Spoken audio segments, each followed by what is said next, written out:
Tonight on Closer Look, a devastating fire Tuesday in downtown Orillia is now being treated as a criminal investigation. Orillia Matters reporter Greg McGrath-Gowdy has been covering this story and joins us tonight from Orillia. Greg, let's start with the blaze itself and perhaps talk about the historical significance of the building that is now being described as a total loss. Yeah, so it's a 130-year-old building, kind of a cornerstone landmark building in downtown Orillia here. Had a number of local businesses inside of it, and just an important part of the community. And like the fire department said yesterday, there's about $4 million in damages, and it's been a total loss. And yeah, it was quite a scene to step into. When I was driving down there, I could see flames and smoke coming over buildings from a couple streets away. And, you had firefighters up in their cherry pickers, and they were spraying flames down into the building and getting covered in smoke themselves, while they're doing that. And just due to the extent of the damage, yesterday they started demolishing part of the building just because it was unsafe for firefighters to get in and extinguish any remaining hot spots. And I believe that work is still going on here today. It was an absolutely crazy fire.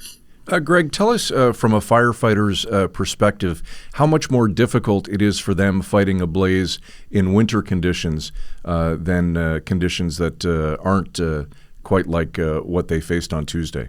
Yeah, certainly. I mean, the big thing that we've seen is the cold is difficult to deal with, right?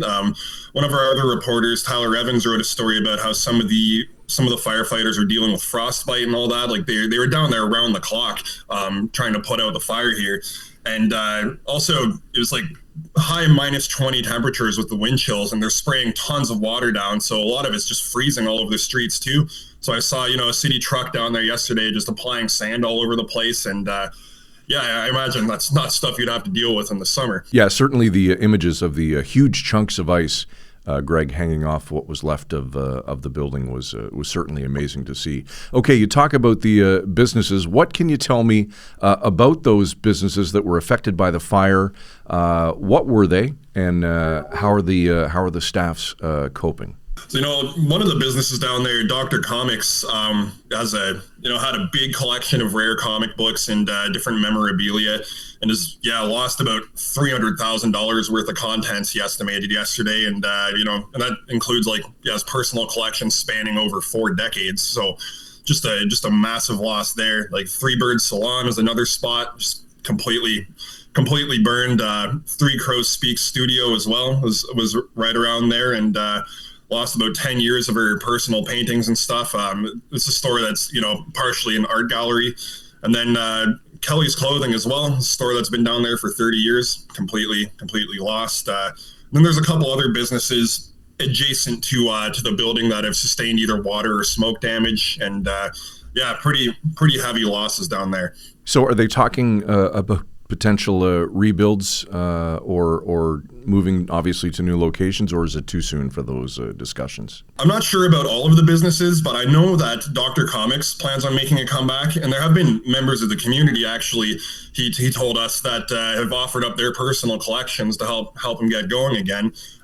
Three Birds Salon posted a video on social media as well, saying they're going to make a comeback, and there have been salons around that have offered them space to get back to work and stuff like that. I'm not sure about the others, but I know at least a couple of them are planning on making a comeback here. Yeah, it sounds like the community is rallying, and we'll get to that point in a sec. I understand you've located the owner, Jeff Pitcher.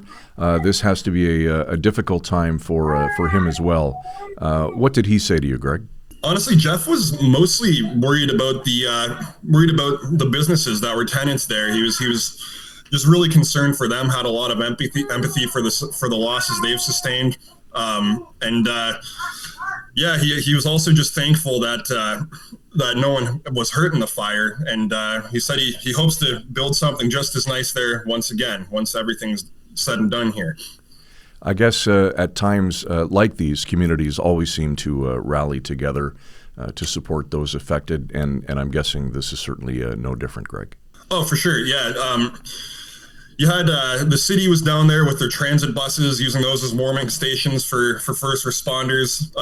Salvation Army was down there giving out hot meals and coffee and stuff to first responders as well. And you had a few businesses as well, like Eclectic Cafe and another salon and the Orillia Opera House that opened up as warming stations for people just to be able to get in there, whether they're first responders or people affected by all this. Everyone's really rallied together. There's been a GoFundMe set up for one of the salons, or for the salon that burned. I know that. Everyone's really been coming together here to try to help out. Okay, the OPP are now treating this as a criminal investigation. What do we know so far? Well, yesterday morning, the police told me they had a video submitted to them from the public, and basically what they said is that it shows someone lighting a small fire in the area of the building, and then it just very quickly spread, and I lit the whole building on fire. And so they're still currently looking for the suspect. They've asked people to reach out to the OPP's non-emergency line if they have any video footage between 6 and 7 a.m. on Tuesday morning. That's where it's at currently. Orillia Matters' Greg McGrath Gowdy on the devastating fire in downtown Orillia that took place Tuesday on tonight's Closer Look.